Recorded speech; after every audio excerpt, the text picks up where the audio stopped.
Hey everyone, welcome to a continuation of my ranking list videos. This time I'm focusing on director Sergio Leone, whose films I'm going to be ranking from worst to best. He's done 7 films, 7 being his worst, 1 being his best, of course, my opinion. So let's get started. Number 7 is a film I hadn't heard about until like a month ago, and it's called The Colossus Rhodes. It's a cult film. I didn't like it at all, actually. In fact, it was very surprising that it was a Sergio Leone movie because all of his trademarks weren't there. It wasn't entertaining at all. It was overlong. It was dull. Only reason why I watched it was to do this list, honestly, so I could actually say I've seen all his movies, at least the ones he got credit for. So that's number 7. Very forgettable movie. Number 6 is Duck You Sucker. Duck You Sucker is a rock solid movie. It's an adventure movie. It's sprawling. It's epic. There's some enjoyable heists in the movie. Overall, though, there's not much to it. Like, there's not a lot of depth to it, I think. Like, yeah, it's entertaining for sure, but it's not a movie that, like, is, like, one of his best for sure. It's a movie that I saw once. I don't really have any intention of seeing again, but it's rock solid. I'd recommend it. Number 5 is what started his dollar trilogy, Fistful of Dollars. I'm going to say right now, this trilogy was definitely influenced by Kurosawa, Japanese famous director, and this movie definitely takes a lot from that, especially. But it's an enjoyable movie. It started off the Dollar trilogy in a very neat fashion. It's very minimalistic, but with the style, the score by Ennio Moricone, and just the way it's shot, it all leads up to a rock solid movie that I would definitely recommend. Number 4 is the sequel to that. That's A Few Dollars More. So the director decided to take a few more dollars from you. I'm just kidding. But in all honesty, A Few Dollars More was a good movie. It was a follow-up movie that's actually better than the original. The stakes are higher, and I know that doesn't always mean, oh, it's a better movie, but in this case, the stakes are higher. There's more at risk, and Clint Eastwood does such a great job in this role, and this is what kind of cemented it, in my opinion, that this guy was going to go places, and of course he did. So I would definitely recommend that, and that's why it's my number 4.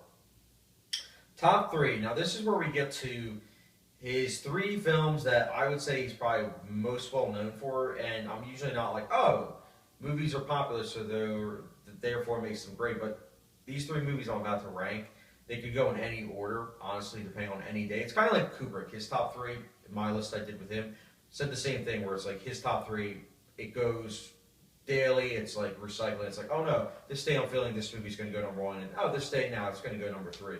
So let's get these 3 masterpieces done with.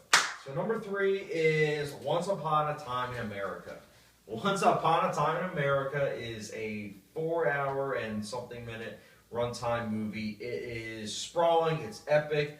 It's Godfather 2.0, but I don't know if it's as great as Godfather because I've actually only seen this movie twice because of the length, but it's such a great movie. It's easily top 3 gangster movies that I've personally ever seen. It just gets everything very, very right. Like, it's emotionally resonant. It's got incredible characters. The score by Ennio Morricone, it's very iconic.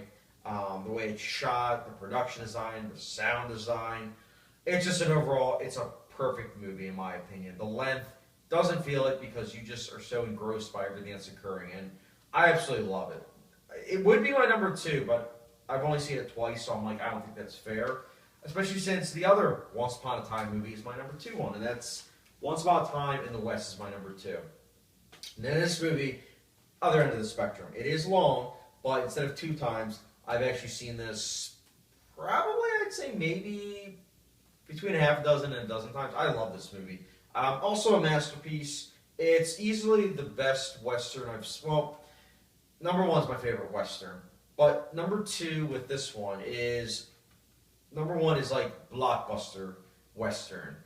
This is more of like art house Western. So it depends on what someone asks me. If someone's like, oh, what's your favorite just in general Western, I would say what my number 1 is. But when someone's like, oh, art house Western, I would immediately say Once Upon a Time in the West because it's such an incredible movie and it's very artsy. Way ahead of its time, if you ask me, and it holds up so very well. Incredible movie, it really is. But there's a Western that was better, slightly, very slightly, and that is My number one. Wah, wah, wah. I don't know if you can see it, but The Good, the Bad, and Ugly is my number one, guys. I absolutely love this movie. It is, in the same way Once Upon a Time in the West is a hybrid of art house meets Western. The Good, the Bad, and the Ugly is Western meets war. And it's such an incredible collaboration between Eastwood, and it's a great way to finish off the Dollar trilogy. Emotionally satisfying, it's got a lot of entertainment value, so much iconic imagery. Easily one of the best films of all time, along with the other two I mentioned. But my goodness, it just, words cannot describe The Good, the Bad, and the Ugly. For some reason you haven't seen it, definitely watch it, because I don't think you understand just how influential this movie is and how much of an impact it had on society. And even now you can watch it and get so much out of it because it holds up very, very well. So that's my ranking list. Pretty simple. Again, top three, I would say, watch those. His filmography, I always like to say at the end on if I think all his movies are good and if I think he's a good director. Firstly, his filmography is hit or miss. I think his top three movies are easily some of the best movies I've ever seen. The rest, they go from good to solid to atrocious with his first movie. But his style is incredible. I love his extreme close-ups. I love how he always uses Ennio Moricone. I absolutely love his characters. He really knows how to really reel in these characters and get us as the audience to understand where they're coming from. And on top of that, he really was ahead of his time in terms of production design because the production design of all his movies were incredible. I mean, they looked very high budget-esque, and in some regards, some of them might have been, but other ones weren't. But he was just very good with money in terms of building these sets and making them look outstanding, if you ask me. He also knows just how to really reel you in with like opening scenes. He's incredible with that, in my opinion. But yeah, his top three movies alone make him one of the best directors. And it stinks that he didn't make more, but it's understandable. Unfortunately, he died. But still, one of the best filmmakers around.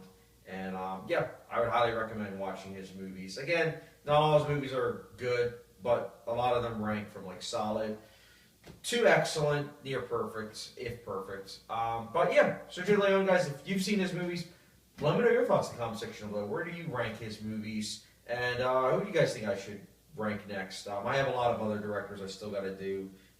Michael Mann, Edgar Wright, other directors like that. But let me know other directors I should rank in the comment section below. As always, don't forget the subscription, notification bell, and I'll catch you guys later.